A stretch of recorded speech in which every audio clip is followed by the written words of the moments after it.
നമസ്കാരം, ഞാൻ ബിന്ദു ടീച്ചർ. നമ്മുടെ ചാനലിലേക്ക് എല്ലാവർക്കും സ്വാഗതം. ഹൈസ്കൂൾ ഹയർ സെക്കൻഡറി ക്ലാസ്സുകളിലെ മലയാള പാഠഭാഗങ്ങളുടെ വിശദീകരണവും പഠന പ്രവർത്തനങ്ങളുമാണ് നമ്മുടെ ചാനലിൽ ഉൾപ്പെടുത്തിയിട്ടുള്ളത്. ഇതുവരെ സബ്സ്ക്രൈബ് ചെയ്തിട്ടില്ലാത്തവർ തീർച്ചയായും സബ്സ്ക്രൈബ് ചെയ്യണം. വീഡിയോ കണ്ടതിന് ശേഷം ലൈക്ക് ചെയ്യുകയും കമന്റ് ബോക്സിൽ അഭിപ്രായങ്ങൾ രേഖപ്പെടുത്തുകയും ചെയ്യുക. കൂട്ടുകാർക്ക് കൂടി ഷെയർ ചെയ്യാൻ മറക്കരുത്. ഹയർ സെക്കൻഡറി 1ാം വർഷ മലയാള പാഠപുസ്തകത്തിലെ 3ാമത്തെ യൂണിറ്റിലെ 2ാമത്തെ പാഠഭാഗത്തേക്കാണ് നമ്മളിന്ന് കിടക്കുന്നത്. പാഠത്തിന്റെ പേര് ഊഞ്ഞാലിൽ. ഇത് എഴുതിയിട്ടുള്ളത് മലയാളത്തിലെ പ്രശസ്ത കവിയായ വൈലോപ്പിള്ളി ശ്രീധരമേനോനാണ്. അദ്ദേഹത്തിന്റെ ശ്രീരേഖ എന്ന കവിതാ സമാഹാരത്തിലെ ഒരു കവിതയാണ് നമുക്ക് പഠിക്കാനുള്ളത്. ഇത് ദാമ്പത്യ ജീവിതത്തിന്റെ ഹൃദ്യമായ ഒരു ആവിഷ്കാരമാണ്. പോകെ പോകെ ദൃഢവും മനോഹരവുമാകുന്ന ഒരു ദാമ്പത്യ ജീവിതത്തെയാണ് ഇവിടെ കവി ആവിഷ്കരിക്കുന്നത്. നമുക്ക് നോക്കാം. ഒരു വെറ്റില 100 തേച്ചു നീ തന്നാലും ഈ തിരുവാതിര രാവു താമ്പൂല പ്രിയല്ലോ, മഞ്ഞിനാൽ ചുളിയിടിലും മധുരം ചിരിക്കുന്നു മന്നിടം നരചൂഴും നമുക്കും ചിരിക്കുക. ഒരു തിരുവാതിര രാവിൽ ദമ്പതികളിൽ ഭർത്താവ് ഭാര്യയോട് തനിക്ക് ഒരു വെറ്റില 100 തേച്ച് തരാൻ ആവശ്യപ്പെടുകയാണ്. അപ്പോൾ അദ്ദേഹം പറയുകയാണ്, മഞ്ഞിനാൽ ചൂളിയിരിക്കുകയാണെങ്കിലും വളരെ മധുരമായിട്ട് ഈ ഭൂമി ചിരിക്കുകയാണ്. അതുപോലെ നര വന്ന് എങ്കിലും നമുക്കും സന്തോഷിക്കുക, ചിരിക്കുക എന്നാണ് അദ്ദേഹം പറയുന്നത്. മാമ്പൂവിൻ നിശ്വാസമേറ്റ് ഓർമ്മകൾ മുരളുമ്പോൾ നാം പോകുകല്ലേ വീണ്ടും ജീവിത മധുമാസം. മാമ്പൂവിന്റെ നിശ്വാസമേറ്റ് ഓർമ്മകൾ മുരളുമ്പോൾ നമ്മൾ വീണ്ടും ഒരിക്കൽ കൂടി ആ മധുമാസത്തിലേക്ക്, അല്ലെങ്കിൽ വളരെ സന്തോഷകരമായ ദാമ്പത്യ ജീവിതത്തിന്റെ തുടക്കകാലത്തേക്ക് നമ്മൾ ഒരിക്കൽ കൂടി പോവുകയാണ് എന്നാണ് പറയുന്നത്. 30 കൊല്ലം മുമ്പ് നീയും ഈ മന്ദസ്മിത മുഗ്ധയാം പൊന്നാതിര മാതിരി ഇരുന്നപ്പോൾ ഇതുപോലൊരു രാവിൽ തൂമഞ്ഞും വെളിച്ചവും മധുവും ഇറ്റിറ്റും ഈ മുറ്റത്തെ മാവിൻ ചോട്ടിൽ.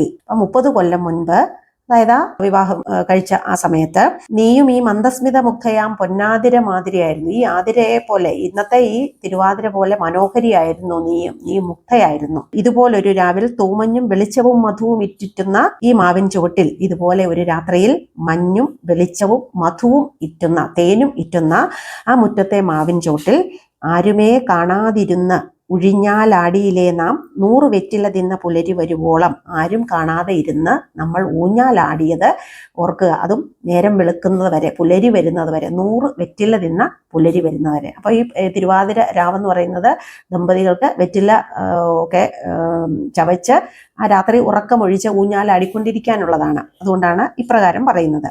ഇന്നും ആ മുതുമാവിൻ ഓർമ്മയുണ്ടായി പൂക്കാൻ ഉണ്ണിതൻ കളിമ്പമൊരു ഊഞ്ഞാലും അതിൽ കെട്ടി.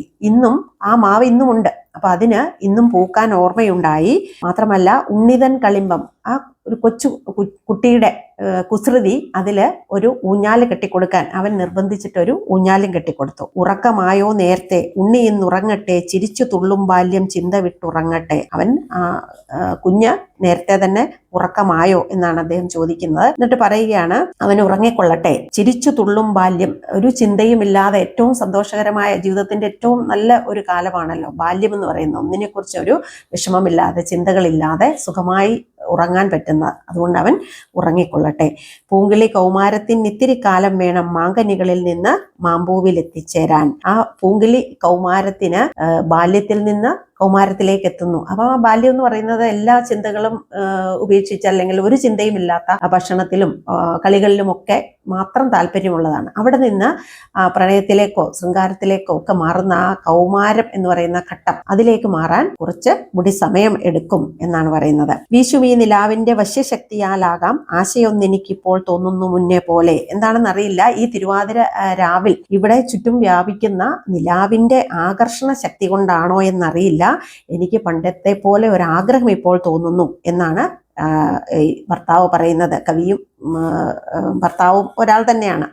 കവി പറയുകയാണ്, വന്നിരുന്നാലും നീ ഒഴിഞ്ഞാൽ പടിയിൽ ഞാൻ മന്ദമായി കല്ലോലത്തെ തെന്നൽ പോലാട്ടാം നിന്നെ. നീ പണ്ടത്തെ പോലെ ഈ ഊഞ്ഞാൽപ്പടിയിൽ വന്ന് ഇരിക്കുക. അപ്പോൾ ഞാൻ നിന്നെ തിരമാലയെ തെന്നൽ എന്ന പോലെ, കാറ്റെന്ന പോലെ, കാറ്റിലോളങ്ങൾ ഇളകുന്നത് പോലെ പതുക്കെ നിന്നെ ഞാൻ ഊഞ്ഞാലിരുത്തി ആട്ടാം എന്നാണ് പറയുന്നത്.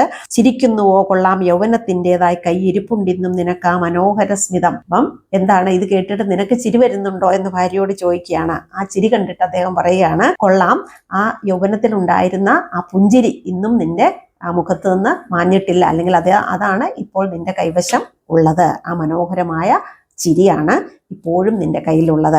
അങ്ങനെ ഇരുന്നാലും ഈ ഊഞ്ഞാൽ പടിയിന്മേൽ തങ്ങിന ചെറുവെള്ളിത്താലി പോലിരുന്നാലും. അപ്പോൾ ഈ ഊഞ്ഞാൽ പടിയിൽ ഒരു മാലയിൽ അണിഞ്ഞിരിക്കുന്ന ചെറു വെള്ളിത്താലി പോലെ നീ വന്നിരുന്നാലും എന്നാണ് പറയുന്നത്. കൃഷമൻ കൈകൾക്കു നിന്നുദരം മുന്നേ പോലെ കൃതസന്തതിയായി സ്ഥൂലയായി നീയെങ്കിലും നിനക്ക് മക്കൾക്കൊക്കെ ജന്മം നൽകി നീ കുറച്ച് തടിച്ച ശരീരം ഉള്ളവളായി മാറിയെങ്കിലും എൻ്റെ കൈകൾക്ക് നിന്റെ ഉദരം മുന്നേ പോലെ തന്നെ വളരെ ഒതുങ്ങിയതായിട്ട് അനുഭവപ്പെടുന്നു. നമ്മുടെ മകളിപ്പോൾ നൽ കുടുംബിനിയായി വൻപെഴും നഗരത്തിൽ വാഴിയിലും സ്വപ്നം കാണാം. നമ്മുടെ മകള് ഇപ്പോൾ വളർന്ന് ഒരു കുടുംബിനിയായിട്ട് ഒരു വലിയ നഗരത്തിൽ താമസിക്കുകയാണ് എങ്കിലും നമുക്ക് ഇപ്പോൾ സ്വപ്നം കാണാം. ആതിര പെണ്ണിനാടാൻ അമ്പിളി വിളക്കേന്തും 1000 കാൽമണ്ഡപമാകും ഈ നാട്ടിൻപുറം.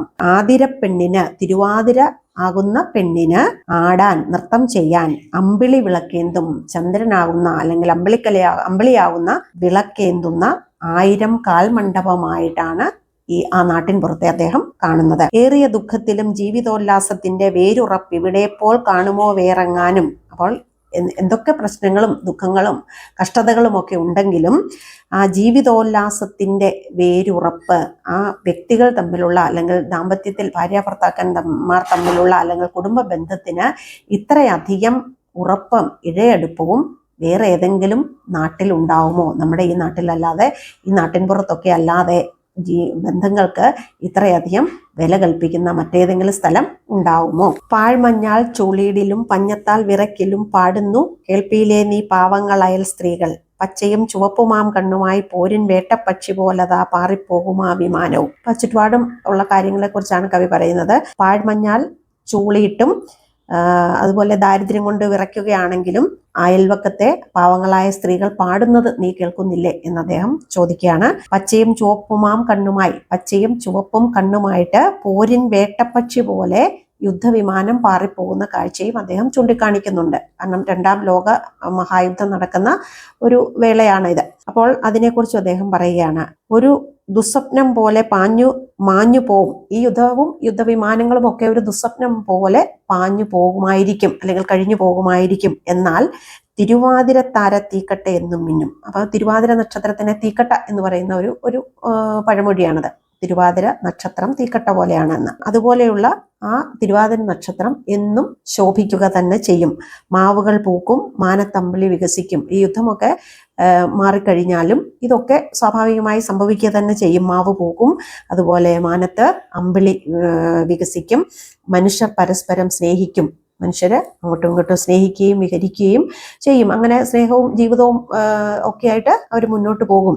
ഉയിരിൻ കൊല കൊടുക്കാക്കാവും കയറിനെ ഉഴിഞ്ഞാലാക്കി തീർക്കാൻ കഴിഞ്ഞതല്ലേ ജയം. അപ്പോൾ ഈ ഒരു കയറുകൊണ്ട് അതിനെ നമുക്ക് വേണമെങ്കിൽ നമ്മുടെ ജീവനെ തന്നെ ഇല്ലാതാക്കുന്ന കൊലക്കുടുക്കാക്കാനായിട്ട് ചിലപ്പോൾ സാധിക്കും. അതുപോലെ അതിനെ ഊഞ്ഞാലാക്കാനും സാധിക്കും. അപ്പോൾ അങ്ങനെ ഒരു കൊലക്കയറാക്കാതെ അതിനെ ഊഞ്ഞാലാക്കി എടുക്കുന്നതിലല്ലേ ജീവിതത്തിന്റെ വിജയമെന്ന് അദ്ദേഹം സൂചിപ്പിക്കുന്നു. ആലപിക്കുക നീയും അതിനാൽ മനം നൃത്തലോലമാക്കുമ ഗാനം കല്യാണി കളവാണി. അതുകൊണ്ട് നമ്മൾ ആ ജീവിതത്തെ സന്തോഷത്തോടെ സ്വീകരിക്കുക, നമ്മുടെ ജീവിതത്തെ എന്ന് പറഞ്ഞിട്ട് അദ്ദേഹം പറയുകയാണ്. നീ അതുകൊണ്ട് ഒരു പാട്ട് പാടുക. ഏത് പാട്ടാണ്? മനം നൃത്തലോലമാക്കുന്ന, മനസ്സിനെ നൃത്തം ചെയ്യിക്കുന്ന മധുരമായ കല്യാണി കളവാണി എന്നുള്ള ആ ഗാനം ഒന്ന് പാടുക. പണ്ടുനാൾ എപ്പോൾ എന്നെ പുളകം കൊള്ളിച്ചു നിൻ കണ്ഠനാളത്തിൻ സ്വർണ്ണക്കമ്പികൾ തുളുമ്പവേ. പണ്ട് നീ ഈ പാട്ട് പാടി എങ്ങനെയാണോ എൻ്റെ മനസ്സിനെ സന്തോഷിപ്പിച്ചത്, അതുപോലെ മെല്ലവേ നീളും പാട്ടിൻ നീരടികൾ തൻ ഊഞ്ഞാൽ വള്ളിയിൽ അങ്ങോട്ടിങ്ങോട്ടെൻ കരളാടിയിടവേ. അപ്പൊ നിന്റെ മധുരമായ ആ പാട്ടില് എൻ്റെ മനസ്സ് ഒരു ഊഞ്ഞാലിൽ എന്ന പോലെ പതിയെ അങ്ങോട്ടും ഇങ്ങോട്ടും ആടവേ. വെണ്ണര കലർന്നവളല്ല നീ എൻ കണ്ണിനു കണ്ണുമാമുനിയുടെ കന്യയാം ആരോമലാൾ. ഇപ്പോൾ ഞാൻ നിന്നെ കാണുന്നത് ആ നര കലർന്ന ഒരു വൃദ്ധ സ്ത്രീ ആയിട്ടല്ല, പിന്നെയോ നീ എൻ കണ്ണിന് കണ്ണുമാമുനിയുടെ കന്യയായിട്ടാണ്. നിന്നെ ഞാൻ കാണുന്നത് ഇപ്പോൾ കണ്വ മഹർഷിയുടെ പുത്രിയായ ശകുന്തളയായിട്ടാണ് എനിക്കിപ്പോൾ കാണാൻ കഴിയുന്നത്. പൂനിലാവണിമുറ്റമല്ലിത് ഹിമാചല സാനുവിൻ മനോഹര മാലിനി നദീതീരം. ഇപ്പോൾ പൂനിലാവ് നിറഞ്ഞു നിൽക്കുന്ന മുറ്റമല്ല ഇത്, പിന്നെയോ ഹിമാചല സാനുവിൽ, ഹിമാലയത്തിന്റെ താഴ്വരയിലെ മനോഹരമായ മാലിനി നദിയുടെ തീരത്തുള്ള കണ്വാശ്രമം പോലെയാണ് എനിക്ക് അനുഭവപ്പെടുന്നത്. കണ്ണു മഹർഷിയുടെ ആശ്രമം പോലെയാണ് അനുഭവപ്പെടുന്നത്. വ്യോമമല്ലിതു സോമതാരകാകീർണം, ഇവിടെ നക്ഷത്രങ്ങളും ചന്ദ്രനും ഉദിച്ചു നിൽക്കുന്ന ആകാശത്തെ അല്ല ഞാൻ കാണുന്നത്, പിന്നെയോ നിന്റെ ഓമന വനജോത്സ്ന പൂത്തു നിൽക്കുവതല്ലോ. ശകുന്തളയുടെ ശകുന്തള സ്നേഹിച്ച് പരിപാലിച്ച് പോരുന്ന ആ മുല്ലവള്ളിയുണ്ട്, വനജോത്സ്ന, അത് പൂത്തു നിൽക്കുന്നത് പോലെയാണ് എനിക്ക് തോന്നുന്നത്. അപ്പം ചന്ദ്രനും നക്ഷത്രങ്ങളും ഒന്നുമല്ല അദ്ദേഹം കാണുന്നത്, ആ വനജോത്സ്ന പൂത്തു നിൽക്കുന്നത് പോലെ, ആ മുല്ലവള്ളി പൂത്തു നിൽക്കുന്നത് പോലെയാണ് അദ്ദേഹത്തിന് അനുഭവപ്പെടുന്നത്. നിഴലല്ലിതു നീളെ പുള്ളിയായി മാഞ്ചോട്ടിൽ, ആ മാഞ്ചോട്ടിൽ കാണുന്നത് നീളെ പുള്ളിയായി കാണപ്പെടുന്നത് ആ നിഴൽ എന്ന് പറയുന്നത് നിന്നിളമാൻ ദീർഘാപാങ്കൻ വിശ്രമിക്കുകയാണ്. നിന്റെ ഇളമാനായ നിന്റെ മാൻകുട്ടിയായ ദീർഘാപാങ്കൻ വിശ്രമിക്കുന്നതാണ് ആ മാഞ്ചുവട്ടിൽ കാണുന്നത്. അപ്പം പുതിയ പുതിയ കാഴ്ചകൾ അദ്ദേഹം കാണുകയാണ്, മനോഹരമായ കാഴ്ചകൾ. അദ്ദേഹത്തെ ആ പാട്ട് അദ്ദേഹത്തെ പുതിയ ഒരു ലോകത്ത് തന്നെ കൊണ്ടുചെന്നെത്തിച്ചു എന്നാണ് നമുക്ക് കാണാൻ കഴിയുന്നത്. പാടുക സർവാത്മന ജീവിതത്തിനെ സ്നേഹിച്ചിടുവാൻ പഠിച്ചൊരി നമ്മുടെ ചിത്താമോദം. നമ്മൾ ജീവിതത്തെ സർവാത്മന സ്നേഹിക്കുകയാണ് അല്ലേ. അപ്പോൾ ജീവിതം എങ്ങനെയാണോ അതിനെ അങ്ങനെ തന്നെ സ്നേഹിക്കുക. ആ സ്നേഹം അല്ലെങ്കിൽ ആ ജീവിതം കൊണ്ട് നമുക്കുണ്ടായ സന്തോഷമാണ് നമ്മൾ പാട്ടിലൂടെ പ്രകടിപ്പിക്കുന്നത്. ശുഭ്രമാം തുകിൽ തുമ്പിൽ പൊതിഞ്ഞു സൂക്ഷിക്കും ഈ അപ്സരോ വധു തിരുവാതിര തിരിക്കവേ. ശുഭ്രവസ്ത്രത്തിൽ പൊതിഞ്ഞ സുന്ദരിയായ വധുവിനെ പോലെ തിരുവാതിര തിരിക്കവേ, തിരുവാതിര യാത്ര തിരിക്കുന്ന ഈ വേളയിൽ നാളെ നാം നാനാതരം വേലയെ കാട്ടും പകൽ വേളയിൽ ക്ഷീണിച്ചോർമ്മിച്ചന്തരാ ലജ്ജിക്കുമോ. നാളെ നമ്മൾ വീണ്ടും സാധാരണ ജീവിതത്തിലേക്ക് മടങ്ങിപ്പോകും, പലതരം ജോലികളൊക്കെ ചെയ്യും. ആ ജോലികളൊക്കെ ചെയ്ത് തളർന്ന് ക്ഷീണിച്ചിരിക്കുന്ന ആ പകൽ വേളയിൽ നമ്മൾ ഇന്നത്തെ ഈ കാര്യങ്ങളൊക്കെ ഓർത്ത്, അല്ലെങ്കിൽ ഇന്ന് നമ്മൾ ചിന്തിക്കുന്ന കാര്യങ്ങളും ചെയ്യുന്നത് ഊഞ്ഞാലാട്ടവും ഒക്കെ ഓർത്തിട്ട് നമ്മൾ മനസ്സിൽ നമുക്ക് ലജ്ജ തോന്നുമോ, നാണക്കേട് തോന്നുമോ എന്നാണ് അദ്ദേഹം ചിന്തിക്കുന്നത്. ഉടനെ തന്നെ അദ്ദേഹം ആ ചിന്തയെ തിരുത്തുന്നുണ്ട്. എന്തിനാണ് നാണിക്കുന്നത്? മർത്യായുസ്സിൽ സാരമായതു ചില മുന്തിയ സന്ദർഭങ്ങളല്ല, മാത്രകൾ മാത്രം. മനുഷ്യന്റെ ആയുസ്സിൽ ഇങ്ങനെ വളരെ കുറച്ച് നിമിഷങ്ങളാണ് ഏറ്റവും സന്തോഷകരമായത്. പിന്നീട് നമുക്ക് ആലോചിച്ച് സന്തോഷിക്കാൻ കിട്ടുന്ന വളരെ ചെറിയ നിമിഷങ്ങൾ ഇതുപോലെയൊക്കെ ഉള്ളവയാണ്. ആയതിൽ ചിലതിപ്പോൾ ആടുമീ ഊഞ്ഞാലെന്നി നീ ഒരു പാട്ടും കൂടി പാടി നിർത്തുക പോകാം. അപ്പൊ അത്തരം ചില സന്ദർഭങ്ങളാണ് നമുക്ക് പിന്നീട് ആലോചിച്ച് സന്തോഷിക്കാനും ചിരിക്കാനും ഉതകുന്ന ചില സന്ദർഭങ്ങളാണ് ഇത് എന്ന് ചിന്തിച്ച് നമുക്കൊരു പാട്ടും കൂടി പാടി നിർത്താം, എന്നിട്ട് പോകാം എന്ന് പറഞ്ഞിട്ടാണ് കവി ഈ കവിത ഇവിടെ അവസാനിപ്പിക്കുന്നത്. അപ്പോൾ ആ ഹൃദ്യമായ ആ ദാമ്പത്യ ജീവിതത്തെക്കുറിച്ചും ആ ഭാര്യ ഭർത്താക്കന്മാരുടെ ആ സ്നേഹബന്ധത്തിൻ്റെ ആ അടുപ്പവും ദൃഢതയും ഒക്കെ പ്രകടമാക്കുന്ന മനോഹരമായ ഒരു കവിതയാണിത്. ഇത് ശ്രീരേഖ എന്ന കവിതാ സമാഹാരത്തിൽ നിന്ന് എടുത്തിട്ടുള്ളതാണ്. വൈലോപ്പിള്ളിയെക്കുറിച്ച് ചില കാര്യങ്ങൾ കൂടി സൂചിപ്പിക്കുകയാണ്. മലയാളത്തിലെ ശ്രദ്ധേയനായ കവിയാണ് വൈലോപ്പിള്ളി ശ്രീധരമേനോൻ. അദ്ദേഹത്തിൻ്റെ കവിതകളുടെ പ്രത്യേകത എന്ന് പറയുന്നത് ജീവിത യാഥാർത്ഥ്യങ്ങളെ പച്ചയായി ചിത്രീകരിക്കാൻ ശ്രമിച്ച ഒരു കവി കൂടിയാണ് അദ്ദേഹം.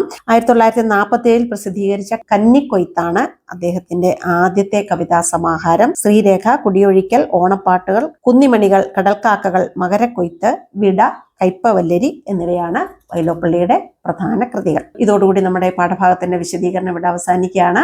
പഠന പ്രവർത്തനങ്ങളുമായി അടുത്ത ക്ലാസ്സിൽ വീണ്ടും കാണാം. എല്ലാവർക്കും നമസ്കാരം.